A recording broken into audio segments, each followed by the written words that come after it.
ஒரு சாதாரண நம்ம வீட்டுக்கு வரக்கூடிய விருந்தினரை வழி அனுப்புவதாக இருந்தால் கூட நாம் என்ன செய்யறோம் அப்படின்னா, வாசல் வரையே வந்து அவங்கள நல்லாவே வீட்டுல அவங்களை கவனிச்சிருந்தாலும் வாசல் வரைக்கும் வந்து அவங்க நல்லபடியாக வழி அனுப்புகிறோம். ஏன்னா அவங்க ஏதாவது நினைச்சுக்குவாங்க அப்படின்னு நம்மளே சொல்றோம். ஆனால் இந்த ரமலான் நம்மிடத்திலே வந்தபோது அதை முறையாக வரவேற்றோமா என்றும் தெரியவில்லை. இந்த ரமலான் நம்மிடத்தில் இருந்தபோது அதை முறையாக கவனித்தோமா என்றும் தெரியவில்லை. இந்த ரமலான் நம்மை விட்டு பிரிந்தும் சென்று விட்டது. கடந்த ஆண்டுகளிலே நம்மோடு இருந்த பல பேர் அடுத்த ஆண்டுகளில் இருப்பதில்லை. இந்த ரமலானிலே மட்டும் எத்தனை மரணங்கள், எத்தனை பிரிவுகளை சந்தித்திருக்கிறோம், எத்தனை உலக அரசியலில் மாற்றங்கள். பெரும் பெரும் தலைவர்கள் வந்து உலகை விட்டு பிரிகிறார்கள், சாதாரண நபர்கள் இந்த உலகை விட்டு பிரிகிறார்கள்.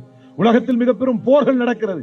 அடுத்த ஆண்டு யாருமே எதிர்பார்க்காத வண்ணத்திலே இந்தியாவில வந்து பெட்ரோல் டீசலுக்கு நெருக்கடி வருமானு யாருமே நினைச்சு பார்க்கல. எங்கேயோ அடிச்சுக்கிறாங்க, யாரும் நினைச்சுக்கிட்டாங்க.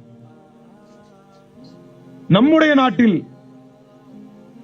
மனிதனுடைய சிறுநீரை கலந்து இதத்தான் நீ வந்து நோம்பு துறக்க குடிக்கணும் அப்படின்னு சொல்லி ஒரு பெண்ணை நிர்பந்தித்து குடிக்க வைத்து அந்த பெண் இறந்து போனார். இதே நோம்புல இந்தியால அரசியல் நகர்வுகள் மாறிக்கொண்டிருக்கிறது, ஜியோ பொலிட்டிக்கல் மாறிக்கொண்டிருக்கிறது, சூழ்நிலைகள் மாறிக்கொண்டிருக்கிறது. யார் அடுத்த ரமலானை சிறப்பான முறையில் அடைவார் என்பதை தெரியாத நிலையில், உறுதி இல்லாத நிலையில் கடந்து கொண்டிருக்கக்கூடிய நாம், நம்முடைய கையில் இப்ப கூட மிச்சம் இருக்குது. இப்ப நம்ம ஒரு துவா கேட்டோம்னா அது அல்லாஹ் ஏற்கிறான். ரசூலுல்லாஹ் தான் சொல்லுவாங்க, பெருநாள் உரையை நிகழ்த்திட்டு துவா கேளுங்க, அதிகமா துவா கேளுங்க. இப்ப முடிச்சுட்டு துவா கேட்கலாம். என்ன கேட்கலாம்? நான் சரியா இதை ஹேண்டில் பண்ணலாம்னு எனக்கு தெரியல. இல்ல சில பேருக்கு கான்பிடன்ஸ் இருந்துச்சுன்னா பிரச்சனை கிடையாது. சில பேருக்கு ஓவர் கான்பிடன்ஸ் சைத்தான் கொடுத்துருவான். எப்படின்னா, மௌத்து வீட்டுக்கு போனா சைத்தான் சொல்லுவான் உனக்கு மௌத்து இல்ல அப்படின்னு.